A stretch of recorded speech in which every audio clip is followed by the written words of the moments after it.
Palabra al diputado Lemus o al diputado Carmona. Tiene la palabra, diputado. Gracias, presidente. Sin duda que en el contexto de un tema insoslayable, cual es la crisis energética y las tareas del Estado para abordar esto y adelantarse como obligación de Estado, una mirada estratégica, garantizar el tema energético no solo pensando, por cierto, en primer lugar en las personas, sino en el conjunto del país y su desarrollo. Este proyecto de ley en debate juega su papel. Me hubiera gustado que el debate hubiera sido integral y se hubiera vinculado seriamente a algo pendiente, que es la llamada proyecto de ley 2020, que habla de la incorporación a la matriz energética de las energías renovables. Y espero que en eso haya consistencia, insistencia, perseverancia, y contemos a la brevedad abramos ese debate y contemos con una legislación que cumpla con aquello. Lo mismo en el proyecto también anunciado, vinculado a lo que se va a llamar la carretera eléctrica. Por eso, de alguna mirada, digamos, empezar por un tema concreto y específico, como es el otorgamiento de concesiones eléctricas, es una mirada que, si bien es cierto, puede sentirse como empezar a avanzar en algún aspecto. Si no se contextúa y no hay coherencia y no hay cumplimiento de palabra respecto a los otros temas que he nombrado, puede quedar como una cosa que finalmente no sea contribuyente a lo que asumo será preocupación de todos y de todas en las tareas de Estado, incluyendo este Parlamento, para abordar el tema de fondo. Debo decir que entrando al debate mismo de este proyecto de ley, hubo un intercambio que yo valoro, un intercambio que en lo específico se abrió en una dinámica de tanto desde la Comisión, que tiene una diversidad de pensamientos de suyo, como en el intercambio que hubo respecto a la representación del Ejecutivo. Y así se pueden ir precisando en varias cosas que eran de inquietud de los parlamentarios y que obviamente representan inquietudes que están establecidas en la sociedad chilena. Pero sobre esa base de un trabajo de ese tipo, buscamos hacer nuestra contribución, como le consta a los colegas parlamentarios, a la delegación del Ejecutivo presente, para ir haciendo más consistente, precisa, en distintos temas en debate, los articulados del caso. Yo quiero destacar el papel que juegan quienes trabajan con nosotros, más que nosotros mismos, y en este caso el papel que jugaron distintos asesores de todos los parlamentarios presentes, y destacar también la consistencia en el intercambio tanto de la representación de parlamentarios que hoy día son de gobierno, así como quienes tenemos la tarea de ser parlamentarios representantes hoy por hoy de la oposición. Yo diría que en esto, y lo someto a la prueba de la validez, nadie podría acusar que no hubo disposición a trabajar seriamente en jornadas que para algunos colegas fueron más extensas que en el caso personal, porque hay otras dimensiones del trabajo parlamentario que obligan a veces a no hacerse presente, pero nunca desconocí los avances que se fueron logrando y tuve la obligación, como debe ser, de ponerme al día en donde iba el debate. Hay temas que son sensibles y ya se ha hablado aquí, digamos, de lo que es el resguardo de la biodiversidad, el resguardo de la flora y fauna, que fueran de protección y que por consiguiente no se atropellaran esto que son resguardos también, que la propia legislación explicita. Un tema en el cual me interesa hacer el punto tiene que ver con el convenio 169 de la OIT. Pero antes, decir que en esencia nadie podría estar por no legislar en todo lo que contribuyera a resolver lo que es casi obvio y que se constituye en un derecho humano también de las personas, que es el derecho a acceder para su desarrollo y para su propia vida, a tener resuelto con tareas de Estado el mecanismo de contar con energía para el funcionamiento de la familia y, ya dije, también de la economía. Hubo muchas indicaciones y eso da cuenta de un papel activo y participativo del conjunto de los parlamentarios. De lo contrario, si no me equivoco, no se han reunido cerca de 70 indicaciones que motivaron trabajo concreto, específico, etc.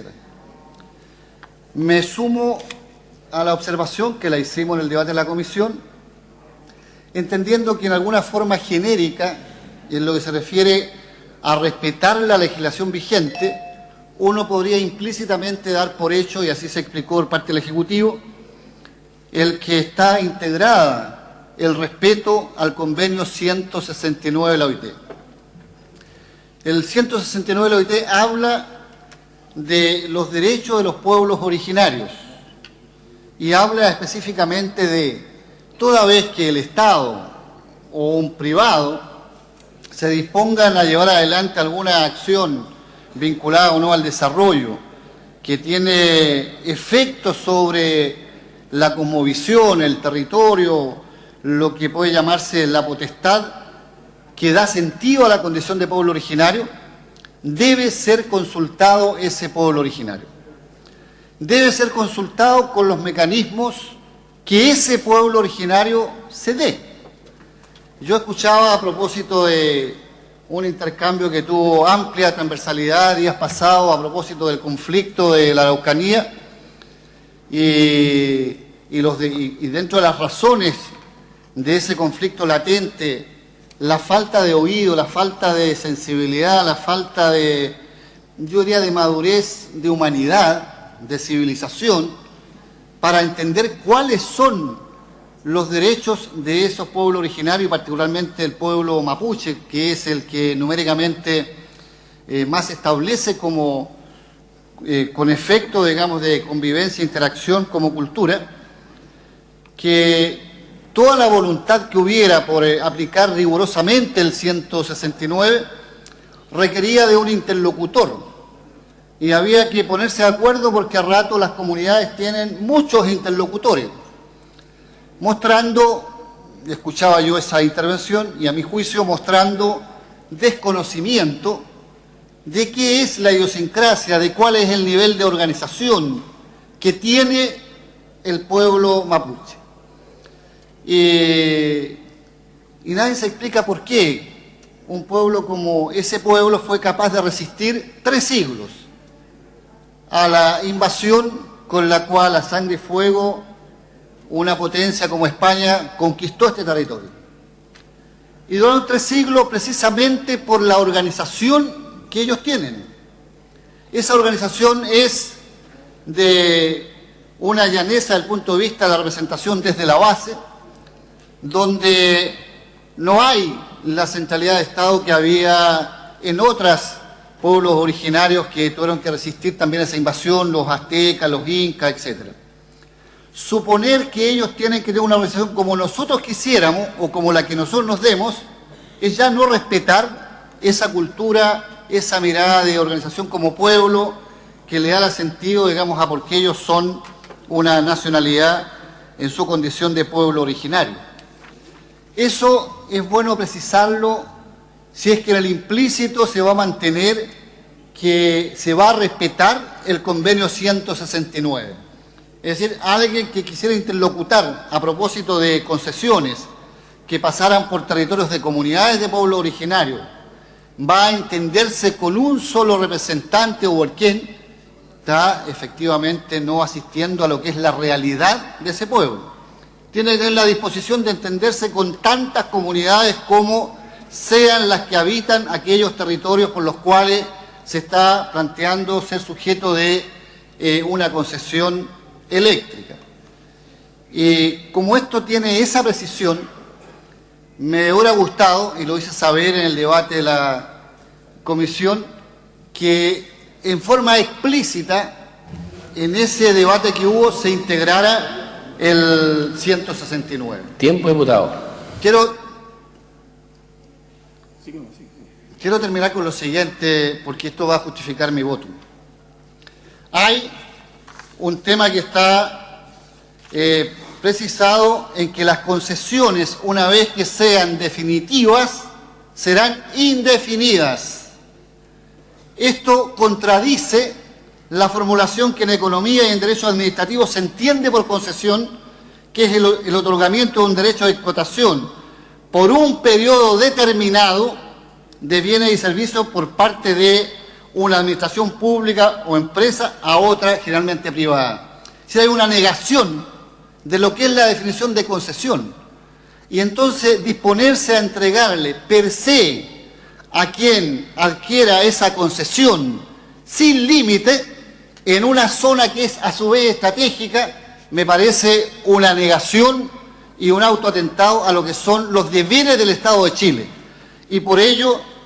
hemos planteado que eso tuviera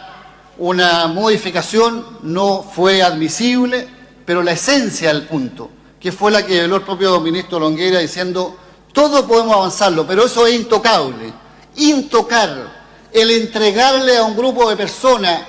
a tiempo indefinido la posesión de una concesión eléctrica, me parece que atenta contra lo que es la obligación de Estado de quienes están transitoriamente, ya sea en las tareas del Ejecutivo o en las tareas del Parlamento. Esa razón, presidente, si no hay consideración, me lleva a que sea impresentable. De mi parte, habiendo aportado mucho en el debate preciso, a aprobar una legislación que va a entregarle responsabilidad de Estado, no sé a razón de qué, a un grupo privilegiado privado que son, por lo demás, sustento de esta contradicción que tenemos llamada brecha a la desigualdad y que yo entiendo, como lo hizo saber otro diputado, tendrá 30 años o más. Claro, tiene la cantidad de años que en Chile se instala un modelo neoliberal que exalta a la exageración, negando los derechos del resto de la sociedad, la economía que sostiene, digamos, en los privados tareas que son propias del Estado. Por eso, presidente, nuestra bancada, si no hay una incorporación en este plano y cuya iniciativa solo el Ejecutivo, no puede aprobar este proyecto habiendo aportado a su desarrollo. Es todo, gracias, presidente. Muchas gracias, diputado. Le ofrezco la palabra al diputado Manuel